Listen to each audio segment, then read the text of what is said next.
Muqaddas Ramazon oyida barcha ijarada o'tirgan oilalarga shaxsiy uylari bor bo'lishini tiladim.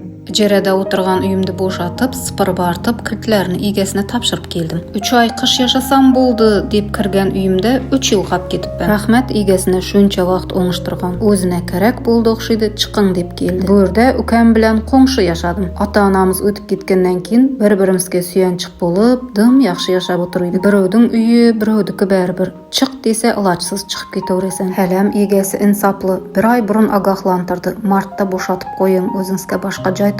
Boshында xafa bo'lmay, demak Xudoyim menga bundan ham zo'r yerlarda ravo ko'ryotir degan fikr bilan qabul qildim. Lekin baribir bandamiz-ku, sabrimiz chidamaydi. Hafta 10 kun o'tatir hech yerdan joy topa olmayman. Asr to'yxona yoqda yashaydigan hamma tanishlarimga aytib qo'yganman, birsindən javob yo'q. Shunday tushkunlikka tushdim. Fevral oyini xud ko'z yoshi bilan o'tkazdim. Yolg'izligim, suyanchig'im yo'qligi yomon botdi. Menga hech kim yordam bermaydi, hech kim joy izlashmaydi deb hammadan xafa bo'lib, alam ustunda qishlog'imga ketib qolajak edim. Dimam bezdomni emasman menim. O'zimning uyim bor, kep ketdi, lekin uzoqda. Oy oxirlab qolganda yaxshi odamlar sabab bir chiroyli uy topdim. Yangi remontlangan, banya tualeti bor. Muhimi ishimga, maktabimga yaqin. Qo'ng'ishlarim ham yaxshi insonlar. Uy egasi Hoji ona arzugulapa bir farishtali ayol ekan. 2-3 yil bemalol yashin uyingizda. O'g'acha o'zim ham shahar markazidan uy olarman deb iltimos qildim. Mayli, niyatiga yetkaysan qizim deb chiroyli duo qilib qo'ydilar.